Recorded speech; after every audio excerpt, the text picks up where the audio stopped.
2 апреля. Когда в доме беспорядок, это значит, хозяйка будет вечером молиться. Когда по дому разбросаны носки, это значит, что хахаль снова упадет в подвал. Но когда в доме становится нечего есть, это значит только одно – Зидан вышел на замену. Не знаю, как бороться с этой жрицей еды.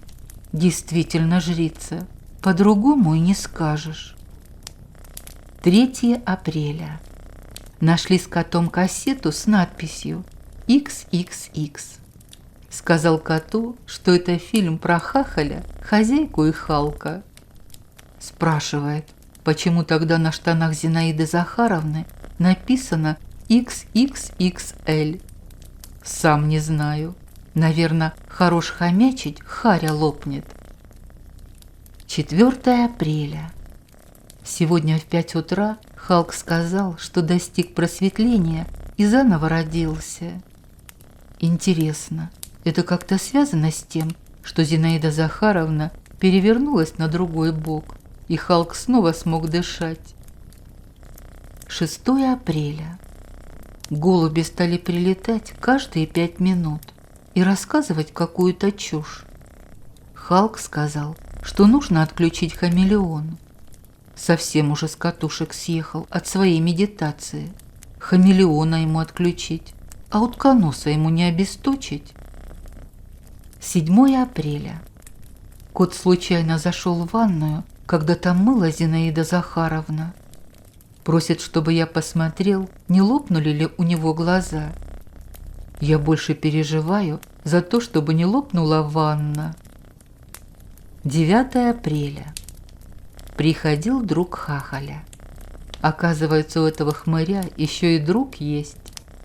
Посидел с ними на кухне, послушал, о чем говорят. Пойду спрошу у кота, не пошла ли у меня кровь ушами. 11 апреля. Смотрели с Халком «Что, где, когда». Если бы он мог принимать там участие, то передачу уже закрыли бы. А смысл? А если бы они с Вассерманом не были пацифистами, то уже б давно захватили мир с помощью интеллектуальных терактов. 12 апреля. Кот сидел на подоконнике и ждал, когда людское семейство уедет в магазин. Потом сказал «поехали» и махнул лапой. Где-то я уже это видел. Кстати, сегодня день космонавтики. 14 апреля. Складывается стойкое ощущение, что Зинедин не собирается уезжать, пока не съест весь дом. Кот снова запереживал за свои шарундулы. Говорит, слышал, что она любит деликатесы. Халк сказал, что, возможно, у нее нервная булимия, вызванная хроническим. Вот интересно, а если сейчас Анатолий что-нибудь произнесет, где я тогда окажусь? 15 апреля. День середины весны. Предложил коту отметить его по-особенному. Да блин, не пометить в форме сердечка, а отметить. Когда-нибудь я все-таки сдам его Куклачеву. 17 апреля. Заметил, что если незаметно подойти к Зинаиде Захаровне и тихонечко так, как гаркнуть ей в ухо: «Акстись, старуха, жри перловку», то она начинает медленнее жевать, но жрать не перестает. Железная женщина. 19 апреля. Хозяйка делала салат с рукколой. Переживаем с котом за наше будущее. Видать, совсем беда, если сорняки начали есть. Мы, конечно, любим Зидана, но еще мы любим не умирать от голода. 21 апреля. Сегодня случайно увидел себя в зеркале. От неожиданности чуть не перекрестился. Нужно поработать над своим имиджем. Ну, или зеркало расколошкать. 22 апреля. Отмечали день рождения Ленина. Кот не понимает, как у памятника может быть день рождения. Халк сказал, что с точки зрения идеологии социализма, а Вассерман такой молодой в партбилете, и юный октябрь впереди. 24 апреля. Хозяйка купила айфон. Именно, купила. Кот подрался с Халком во время спора о каком-то яблоке и Андрее. Нифига не понял, но они теперь называют меня Айдомом. 25 апреля. Из леса приходила бабушка с костяной ногой. Первым ее увидел Халк и стал с нами прощаться со словами: «Ну, наконец-то, теперь точно за мной». Та спросила, как найти Лешего, и ушла. Халк разочарован, разбирает свою котомку. 27 апреля. Утром встретился с Хахалем в прихожей. Он сказал «Доброе утро, Зинаида Захаровна», и пошел на кухню. Сказать, что я обескуражен, ничего не сказать. Да ну, не похож. 29 апреля. Смотрели «Дом-2». Сгорел телевизор. Или Хахаль же по руке электрик, или Бог все-таки есть. Вот такая вот научная теология. 30 апреля. Леший прислал смс-ку: «С наступающим! Приходите завтра ко мне». Так и сделаем. Завтра все на пикник. 1 мая, 8:00. Наступил праздник весны и труда. Судя по тому, как его обычно отмечают, я бы назвал его праздник клеща и мангала, ну или шашлычный спас. 9:15. Наблюдал, как семейство собирает сумку для пикника. Судя по всему, в ближайший год они не собираются возвращаться домой. 9:50. Принимали с котом сдачу нормативов Зидана. Натянуть на себя спортивный костюм, чтобы он не порвался. Зачет, но шовчик предательски потрескивает. Переложить еду из холодильника в сумку и ничего не съесть. Предсказуемый незачет. Влезть в кеды 37 размера, когда у нее 40-й, бесценно. Сестры Золушки нервно курят в сторонке. 10:30. Наконец выходим. Зинаида Захаровна взяла с собой средства от комаров. Кот говорит, что напасть на нее могут только лишь комары-суицидники или комары с раскладным носом. Халк ответил, что когда она родилась, пищевая цепочка потеряла свой смысл и превратилась в пищевую спираль. 11:00. Леший, как и обещал, зарезервировал нам полянку. Зидан вышел на поле, соблюдая все футбольные традиции, перекрестившись и сожрав пучок травы. 12:00. Хахаль пошел за дровами и застрял в болоте. Халк сказал, что зори здесь тихие, и задумчиво уставился вдаль.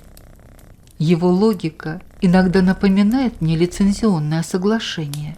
Нифига не понятно, но лучше согласиться. 12:40. Приходил Леший, поздравил с праздником. Увидев Зинаиду Захаровну, спросил, зачем мы разбудили Ктулху. Сказал ему, что нечего на нее наговаривать, так как Ктулху гораздо симпатичнее. 13:55. Хахаль упал в костер и обжегся кипятком из медного котелка. Единогласно признали, что он молодец, так как всего за 1 секунду прошел огонь, воду и медные трубы. Лишь Халк сказал, что не трубы, а медный цилиндр, с одной стороны преобразующийся в... Кстати, я попросил Вассермана запирать астрал на ключ. 15:15. Кот вспомнил, что его предки были лучшими охотниками на районе и сказал, что докажет это на деле. Действительно доказал. но все же решили с Халком, что одуванчик не был готов к столь стремительной атаке. 16:00. Приходил покойный дед с транспарантом «Мир, труд, Майбах». Халк сказал, что в данном контексте нужно или Майбах заменить на фокус в кредит, или слово «труд» поставить в кавычки. Кот сказал, что ему нравится Анджелина Джоли, и залез на дерево. 16:40. Зидан ушел в лес по нужде. Увидев паруса Зинаиды Захаровны, поднялся ветер. Рассмотрев поближе предполагаемый фрегат, тот резко стал дуть в другую сторону. Лег и больше не поднимался. Вот так в очередной раз человек обуздал силы природы. 17:00. Уже час ломаем с дедом головы. Причем тут Анджелина Джоли? Я-то попривычней коту, а вот дед в недоумении. Пошел спрашивать у ясеня. 18:20. Приходил Кузьмич, спрашивал номерок Зинаиды Захаровны. Сказал ему, что 5-й. 19:00. Зинаидин ела шашлык и случайно перекусила шампур. Все сделали вид, что ничего не заметили, но теперь стараются не махать руками перед ее лицом, и в глаза тоже никто не смотрит. 20:10. Хозяйка сплела хахалю венок из полевых цветов. Кот предложил привязать к нему ленточку с надписью «От любящей жены». Халк подавился от смеха и снова ненадолго умер. Никак не можем привыкнуть к этим его выходкам. 20:50. Собираемся домой. Пришел заяц с алюминиевой ложкой и каким-то порошком. Попросил не тушить костер. Послал лешему сообщение. Тот ответил: костер туши, зайца гаси, порошок топи. Так, теперь главное ничего не перепутать. 21:00. Тушила Зинаида Захаровна. Кот сказал, что после этого зрелища его жизнь никогда не будет прежней. Заяц сказал, что многое осознал и пошел устраиваться на работу. Халк хотел перегрызть себе глотку, но можно же было просто водой затушить. 21:40. Вернулись домой. Бабка пошла в душ и застряла в ванне. Кот напевает песенку «Я сама была такой 300 лет тому назад». Ржем. Шерхан. Тортила перевернулась. 22:40. В подвале, конечно, сыровато, но хотя бы не слышно адского храпа. С точки зрения безопасности тоже лучше. Если вдруг от него рухнет крыша, будет шанс выжить. Все, спать. 2 мая. Сегодня случилось страшное. Зинаидин уронила фен в ванну, в которой возлежала. Я уже пошел за медным тазом, как услышал, что электричество отчетливо сказала: «Господа, здесь я бессильна». Товарищи Ом и Ампер в своих гробах немножко повернулись на бок. 3 мая. Весь день болела голова. Спросил у хахаля таблетку. В общем, теперь нам нужны 2 таблетки. Мне от головы, хахалю от диареи. 4 мая. Приходил поп. Принес мне шоколадку, а коту китикет. Очень культурный поп. Так сказать, образец поп-культуры. 5 мая. Приходил ветеринар на плановый осмотр кота. Тот крикнул «Живым не сдамся» и выпрыгнул в окошко. Пришлось осматривать Халка. Но он тоже не растерялся. Сказал врачу «обырвалк» и предложил выпить чаю.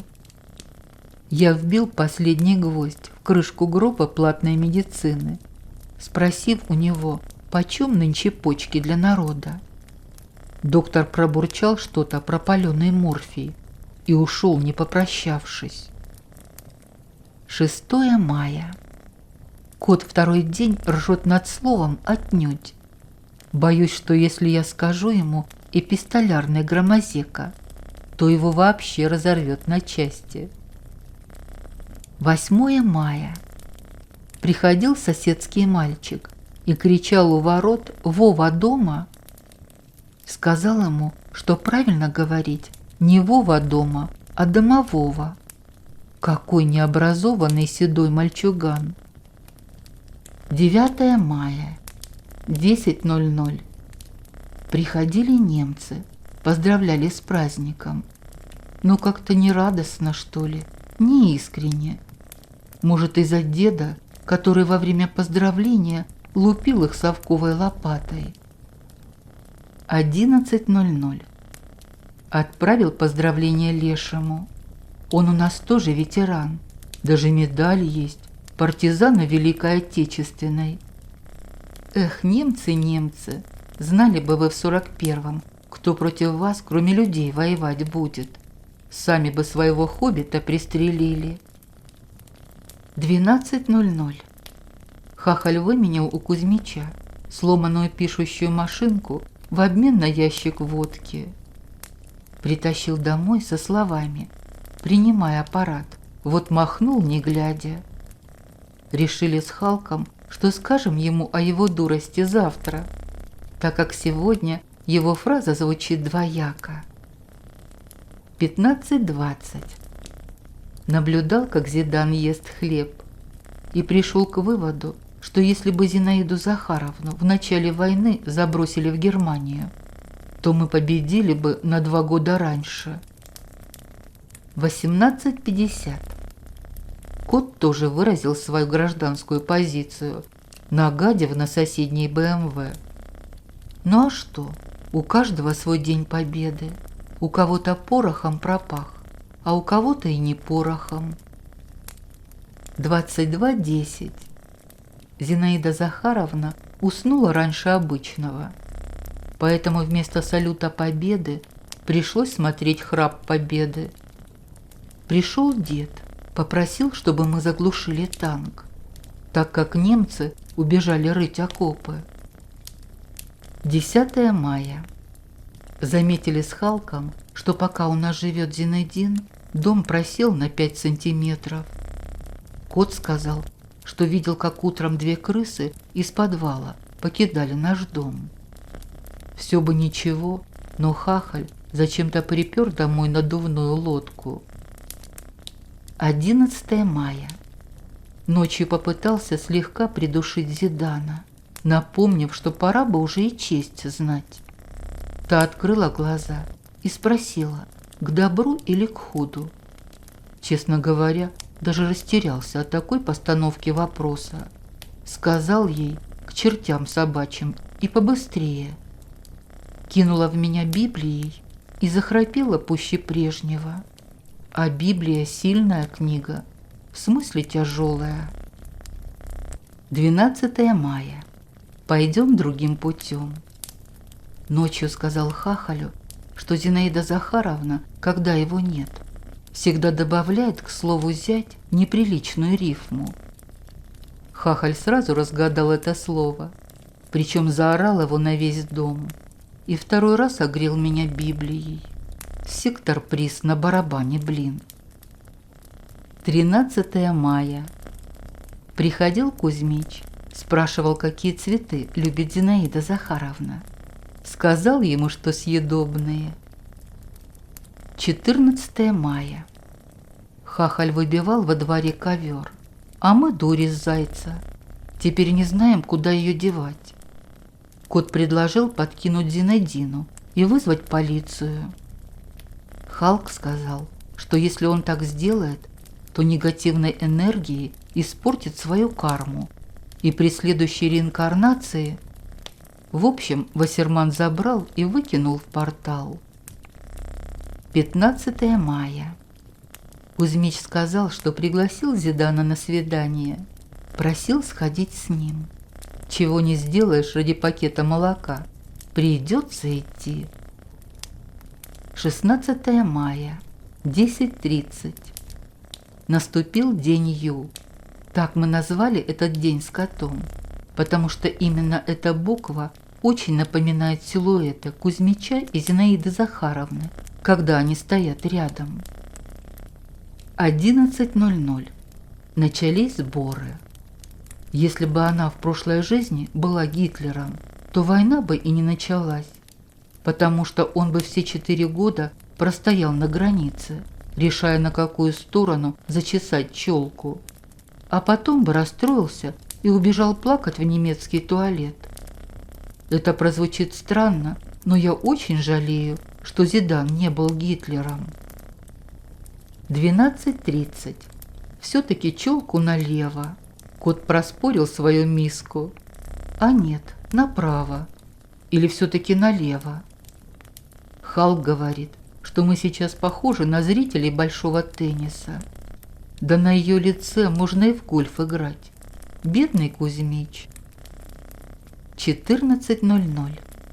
Леший прислал сообщение, но я не успел его прочитать, так как голуби, увидев Зинаиду Захаровну, выстроились клином и полетели на юг. 16:32. Свершилось чудо. Зинедин влезла в платье хозяйки. Халк сказал, что именно в этот момент эвклидова геометрия перестала существовать. 17:30. Первый раз в жизни видел, что она ничего не ела в течение 3 часов. Пришел дед, попросил освежитель воздуха, так как, по его словам, в лесу ужасно воняет. Пришли к выводу, что эти события непосредственно связаны друг с другом. Определенно в лесу что-то сдохло. 17:40. Чтобы создать образ женщины-вамп, Зинаида Захаровна решила взять с собой Халка. Кот глумится над ним и говорит, что если бы Ван Гог захотел нарисовать с них картину «Дама с собачкой», он бы себе не только ухо отрезал, но и глаза бы повыцарапывал. Откуда он знает Ван Гога? Ох уж это эго, до 10 считать не умеет, зато Ван Гогом козыряет. 18:00. Идем с Зинедином на свидание. Кот попросил меня держаться от нее подальше, так как одно ее неосторожное движение и платье шахида разлетится к чертям собачьим, причинив не только физические, но скорее моральные травмы окружающим. Уверен, что после этого ни один шахид не попадет в рай, так как ворота будут закупорены Зиданом навеки вечные. 19:00. Опоздали на целый час, чем доказали, что Зинаида Захаровна все-таки женщина, а не подкинутый людям детеныш синего кита, как называет ее кот. 19:10. Кузьмич прислушался к моему совету и пришел на свидание с сиренью. Зинедин очень обрадовалась и тут же принялась искать цветочки с 5 лепестками, попутно пожирая остальные. Вот такой вот сиреневый шовинизм. 19:30. Кузьмич допустил катастрофическую ошибку, предложив Зинедину зайти в пирожковую. Решили с Халком, что если бы капуста имела хоть каплю мозгов, то при виде Зинаиды Захаровны она бы в сжатые сроки проэволюционировала до прямохождения и со словами «фиг вам, а не начинка» основала бы секту свидетелей апокалипсиса. 20:00. Халк сказал, что или Кузьмич действительно в нее влюбился, или сломал бензопилу, и ему просто стало нечем валить лес. 21:05. Зинаида Захаровна подавилась пирожком и своим страшным хрипом случайно вызвала дух Гоголя. Тот посмотрел на нее, вздохнул и стал поджигать какую-то книгу. Еле выпроводил. 21:40. Зинаидин доела последний пирожок и засобиралась домой. Кузьмич весьма обескуражен. Говорит, в одном из них было кольцо. Халк говорит, что теперь в ней появилась хоть какая-то ценность, кроме пищевой. 21:45. Вернулся Гоголь. Привел с собой Булгакова. Тот долго всматривался в Зидана.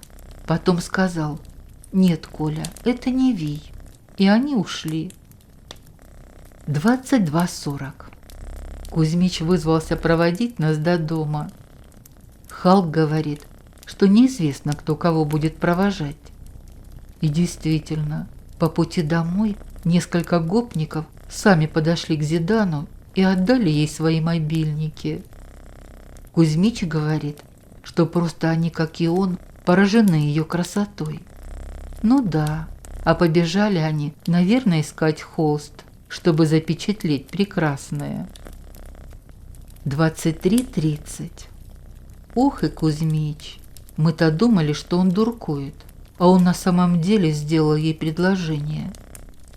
Халк говорит, что за такой поступок он очистил себе карму на несколько поколений вперед. Но, как говорится, совет да любовь, хотя в данном случае больше подходит салат да морковь. И пельмени, конечно. 17 мая. Утром рассказал коту про наши вчерашние приключения. Тот долго ржал с Вия, пока Вий не стал ржать с него.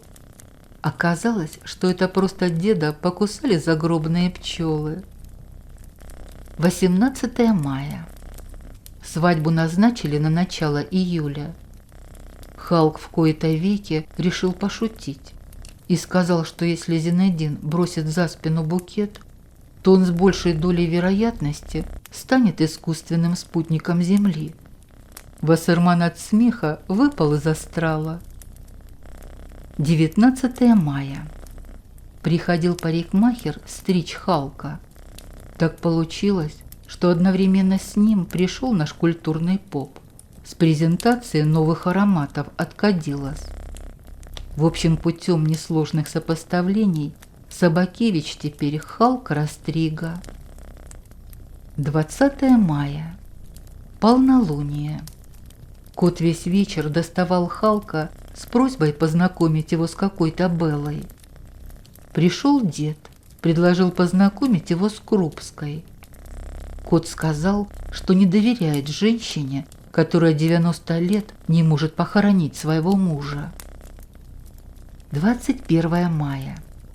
Приходил заяц, принес какие-то семена, попросил посадить на участке, так как в лесу они вроде как не приживутся. В это время кот подкрался сзади и как заорет: «Менты!» Но посадить не посадил, а почву удобрил. 22 мая. Прибежал Халк и сказал, что близится конец света, так как Сатурн сошел с орбиты и летает по нашему дому. Я уже собрался увидеть Анатолия, как вдруг увидел Зинаиду Захаровну, застрявшую в обруче. Конец света пока отменяется, объявляется парад планет. 23 мая. Приходили цыгане, как обычно, что-то выпрашивали. Отправил кота посмотреть, на месте ли конь. Пришел, сказал, что на месте. Сидим, думаем, кто кого надурил. Халк сказал, что ай-на-не-на-не. 24 мая. Приходил участковый. Кот и к нему пристал со своей Беллой. На мой вопрос, при чем тут он, ответил, что все оборотни знают Беллу, даже те, кто в погонах. 25 мая. Зинаидин сделала сегодня заявление века, сказав, что она не толстая, а просто у нее широкая кость. Наверное, археологи будущего так и скажут: нет, это не скелет мамонта, Это просто женщина с широкой костью. 26 мая. Обсуждали с Халком теорию расширяющейся Вселенной. Сошлись на том, что со Вселенной ничего не понятно. А вот теория расширяющейся Зинаиды неоднократно доказана на практике. Причем, если Вселенная началась с большого взрыва, то Зинаида может им закончиться. 27 мая. Приходил ветеринар, делал прививки. Неприятная процедура. Видел, как под окном стоял заяц и грустными глазами смотрел на шприц. 28 мая. Лазали на чердак. От перепада высот у Халка началась горная болезнь, и он снова впал в пограничное состояние. Я не уверен, что именно так принято отмечать День пограничника. 29 мая. Кот выдвинул теорию о том, что человек всегда варит столько пельменей, сколько ему лет. Провели наблюдение. Оказывается, Зинаида Захаровна Дункан Маклауд. 30 мая. Проводили инвентаризацию в кладовке. Приходил черт, сломал ногу. 31 мая. Отмечали последний день весны. По-моему, очень некрасиво отмечать последний день кого бы то ни было. Хотя Халк говорит, что колесо сансары обязательно вернет все на круги своя. И вновь Вассерман завел себе питомца. Теперь в его бороде живет выхухоль. 1 июня. Кот нагадил на лестнице. Сидим, ждем, кто первый наступит. Наступило лето. 2 июня. Приходили страховщики. Предлагали застраховать дом. Кот попросил меня узнать, во сколько обойдется страховка Шарундул. Сказал ему, что каска дорогая, и в его случае лучше использовать маленькую касочку, металлическую. Тогда с ними точно ничего не случится. 3 июня. Приходил Кузьмич, спрашивал, какой размер безымянного пальца у Зидана. Дал ему разводной ключ, пусть сам посмотрит. 4 июня. Семейство вспомнило о том, что на улице уже лето, и решило позагорать во дворе. Как только Зинаида Захаровна вышла из дома в купальнике, случилось солнечное затмение. Семейство списало все на совпадение, но мы-то с Халком так не думаем, так как своими глазами видели, как пятна на солнце сами собой сложились во фразу «За что?». 5 июня. Приходил Кузьмич, говорил, что играть свадьбу в ресторане дорого. Спрашивал, можно ли отпраздновать ее у нас во дворе. Я сказал ему, что не против, несмотря на опасения кота. Тот думает, что если Зинедин станет танцевать под сердечку, то откроются врата ада или закроются с другой стороны, на засов. 6 июня. Проводили в кладовке пушкинские чтения. Кот спрашивает, почему у Пушкина инициалы А.С., ведь его зовут «Наше все». Не стал вдаваться в подробности. Сказал ему, что просто инициалы НВ уже занял Гоголь. 7 июня. Переписывался с Лешем. Сказал ему, что молодожены, скорее всего, поселятся в домике Кузьмича. Тот долго молчал, потом ответил вопросом о том, как правильно пишутся зоны отчуждения. 8 июня. Хахаль установил кондиционер. Халк сказал, что этим он перекрыл все потоки энергии ЦИ. Кажется, он прав, так как Зинаида Захаровна в один присест перекрыла килограммовый поток рыбы Хе. В общем, полные 3,14. 9 июня. Кот решил заняться паркуром. Теперь он называет себя паркурором и всем тычет в лицо корочкой. Халк сомневается в том, что хлебная корочка дает какие-то ощутимые привилегии, кроме повышенного кулинарного интереса со стороны Зинаиды Захаровны. 10 июня. Приходил Кузьмич, хвастался кольцом. Кот сказал, что теперь нам нужно собрать отряд и идти к вулкану, но так, чтобы его не увидело всевидящее око Зинедина, иначе всем придет полный мордор. Халк так упорно вдумывался в смысл сказанного, что не заметил, как у него остановилось сердце. Но дядя Толя, как всегда, на высоте. 11 июня. Приходили бобры, просили книжки по психологии и пишущую машинку. Что у них там происходит? 12 июня. Пытались отметить День России, но оказалось, что никто не знает, как его отмечать. Ограничились исполнением гимна в аранжировке «Отче наш» от хозяйки. Неплохо получилось, а хозяйке плохо. 13 июня. Никак не мог выйти в астрал. Халк решил помочь и сказал, что теория корпускулярно-волнового дуализма... Кажется, он борщанул. Теперь не могу найти выход с астрального чердака. 14 июня. Приходил поп. Сказал, что как только он сообщил о венчании начальству, неожиданно замироточили иконы. Поэтому придется обойтись без этой процедуры. Зинедин согласилась. Слышал, как кто-то наверху облегченно вздохнул. 15 июня.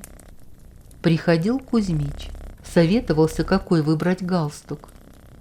Кот сказал, что все равно какой, и притащил из кладовки кусок хозяйственного мыла. Халк сказал, что если в юморе кота просверлить отверстие, то получится черная дыра. 16 июня. Нашел в кладовке губную гармошку. На звуки прибежали немцы, просили сыграть какого-то Августина. Послал их к Леонтьеву. 17 июня. Леший прислал сообщение. Спрашивает, какой была высота Берлинской стены и нет ли у меня лишнего мотка колючей проволоки. Кажется, он тоже готовится к свадьбе. 18 июня. Кот пригласил меня посмотреть на то, как крутится белье в стиральной машинке. Чем бы дитя не тешилось. Ладно, пойду гляну, а то обидится еще. 19 июня. Затягивает, блин. 20 июня. Зинаида Захаровна разбила тарелку. Все сказали, что на счастье. Или никто действительно не заметил, что она была алюминиевая. Или страх перед неизвестным заставил всех не заострять на этом внимание. 21 июня. Видел, как немцы шушукаются и к чему-то готовятся. Дед сказал, что ничего страшного, просто у них такая дурная привычка. Но на всякий случай дал мне наган и посоветовал на ночь запереть дверь. Странно все это. 22 июня. В 4 утра проснулся от того, что кто-то меня душит. Оказалось, что немец. Спас дед, прибежал с лопатой и позвал его куда-то к реке. Немец ответил, что в прошлый раз уже был у речки, и ему там не понравилось. Но все же пошел за дедом, так как тот пообещал ему лежачее место. 23 июня. Зинаида Захаровна примеряла фату и расхаживала по дому. Внезапно появившийся Гоголь сказал, что если бы панночка выглядела так, то Хамабрут помер бы еще в первую ночь. Кот с умным видом изрек: в чем сила, Брут, и принял важную позу. Блин, как стыдно перед Гоголем. 24 июня. Кузьмич приходил спросить, какие туфли ему лучше надеть на свадьбу. Кот предложил надеть калоши, так как резину Зидан будет пережевывать немного дольше, и у него будет шанс спастись. Согласен, главное не кожаные. 25 июня. Голуби доставили анонимное сообщение с предложением зарегистрироваться в новой социальной сети в Австралии. Дяде Толе совсем там скучно, надо будет в гости зайти.